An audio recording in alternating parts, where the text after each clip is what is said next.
right, good afternoon, everybody. I have the fortunate privilege of standing in between lunch and your activities. So I'll keep this relatively short and brief and hopefully informative for you guys.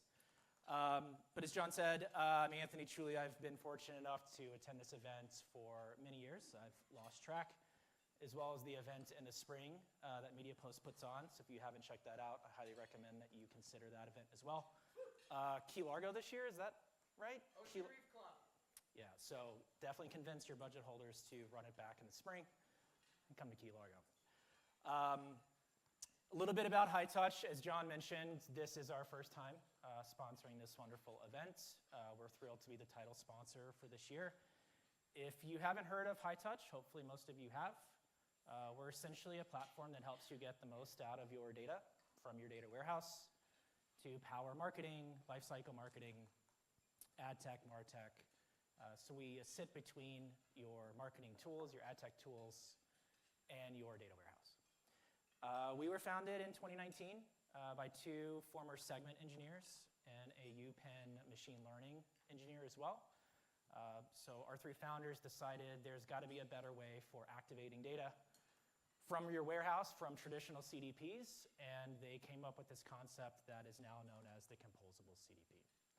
So that's what we're most well known for, but fast forward to today, and what I'll be talking about in today's session is our next chapter, which is moving into kind of the agents world, the agentic marketing world, and helping marketers apply that same level of intelligence and federate those decisions and actions across your different marketing tools.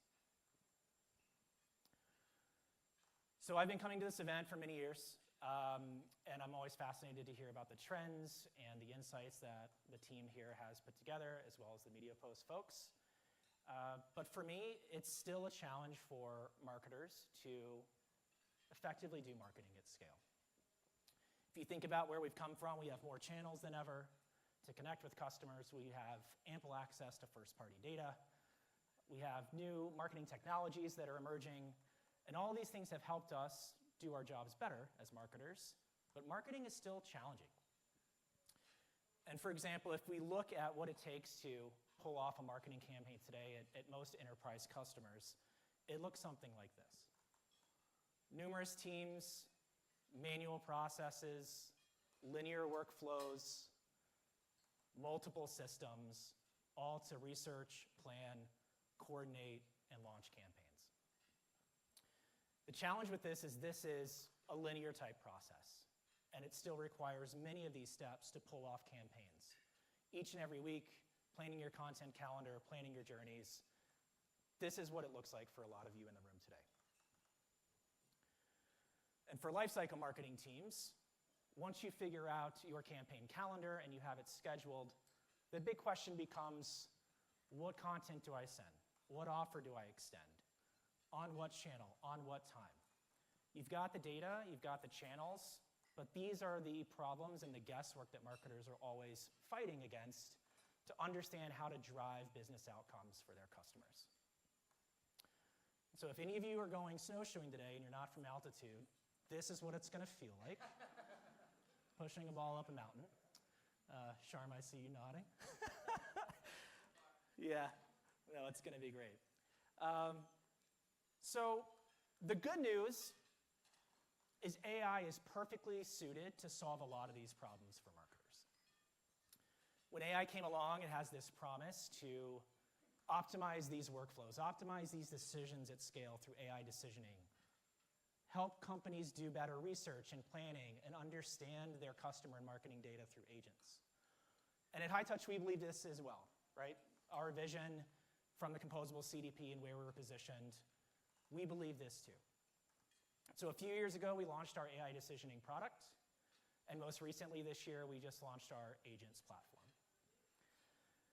The challenge for many marketers, though, and as you'll hear on my session, previous sessions, probably sessions tomorrow, is AI is real. AI is an inflection point, but it's still really hard for businesses to adopt and to implement successfully. There was a recent MIT study produced this year that found that 95% of AI projects actually fail. The real question that we pondered is, well, what makes the other 5% successful? So what we did just last week, very recently, is we produced a blog. It's on our website. And we took a look back at all of our customers that we support. Many of those on this slide are actually represented today. And we reflected back and said, what makes AI projects and AI implementations successful? What are the keys to actually doing this well versus a failed pilot? And so we looked at over 10 billion different decisions that we've made over the past 2 years, and we kind of analyzed what makes successful AI projects. And we boiled those down to 5 lessons.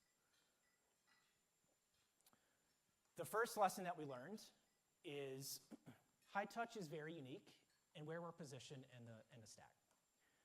We have access to the full context of your marketing and business data by sitting on top of your source of truth for your data. So many of you are using Snowflake or BigQuery or Databricks as your data warehouse. Hightouch sits on top of your data warehouse and is able to understand and have full context of all of that business and marketing data. Furthermore, we have the freedom to federate those decisions or actions, or if you're creating journeys with us or audiences, to the rest of your MarTech stack, whatever that looks like. So we have this unique position to sit where we do and have access to all of your data rather than having an AI solution that's embedded in a single tool. The second lesson that we learned, and this is quite fascinating, is the general concept or perhaps misconception is that one AI model can solve all of my problems. And as you're on this journey of understanding AI, from LLMs to generative to predictive to reinforcement learning, all of those are AI. They're just different forms for different application use cases. So one of the things that we understood is, for instance, AI decisioning is built upon reinforcement learning, which is essentially automatically learning and adapting and optimizing content, offers, subject lines, tonality for each individual user and learning in a continuous loop.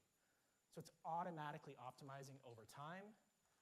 That type of effort is really good for lifecycle marketing programs that have clear outcomes, that have high density of signals, and have high variations of content. Those are perfect scenarios for reinforcement learning.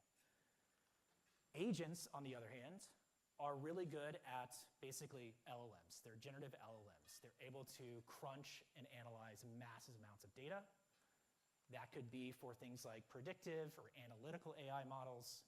Those are the things that really help businesses understand their marketing, understand their audiences, understand their business at scale. And the third is our composable CDP actually plays a role in this as well. Being able to access all of that different historical data, that's what powers like predictive models, whether it's product recommendations or other types of like recommendation engines, that relies on that historical data that's stored in the CDP. The third learning is all about insights. So most people, including myself, think first about the KPIs that AI is trying to drive, right? The metrics are important. Increasing lift, whether that's revenue, conversions, whatever that end business outcome is vital. What's less known, but almost equally important, is the insights and the speed that that creates. When you have AI applied at your organization, oh, did this skip already? Hit the red button back. Okay. I'm going to go here, and I'm going to go back. Sorry. Out of order. Insights. So one of the fascinating things about AI is as you apply AI, your learnings and insights and speed accelerate. It's almost like this byproduct that most marketers don't think about. And I'll give you a really great example. One of my favorite examples, and they're in the room today, is Whoop. Whoop is a fitness tracking company that we work with. And one of the fascinating outcomes that they gleaned in the past year of using AI decisioning is they noticed in their cross-sell agent that swimwear had a high propensity for cross-sell for martial artists. And on the surface, they didn't understand why. What is that correlation? What they discovered through AI decisioning is that martial arts is a very high-impact sport. And those martial artists need a low-impact cross-training activity, hence the swimwear interest. Those are the types of insights that decisioning can actually surface quite well. that most human marketing teams either aren't going to be aware of or aren't going to have the means to identify. So let me go back one. Talk about this one, sorry. The third, or I guess now the fourth learning, is about trust, right? I think this one's fairly self-explanatory, but it's really, really important in the acceleration of AI solutions and technologies in space. There is a lot of like magic feel to AI, right? Just trust us, just hit this button, or trust that we're gonna do the right thing. So that kind of black box mentality of not having that explainability, that visibility, that transparency into why agents are making the decisions that they are, or full visibility into the reasoning as to why they're suggesting X over Y. Humans need to still stay in the loop. Humans need control to set guardrails about what agents can and can't do. And they need control over how it's operating within their organization to gain that trust and adoption for agents. And the fifth and final lesson is about organizational structure. So we talk a lot in the past about digital transformation being people, process, technology. Some of those same applications apply for AI. A lot of AI projects fail in organizations because the organization is stuck in an old way of operating, and it needs to move forward in this new environment. The way that we help companies adapt is we use a few things. One, our agents and decisioning products are built for marketers. They're self-serve. You do not need technical resources to set up agents, to engage with agents. It's very marketing friendly.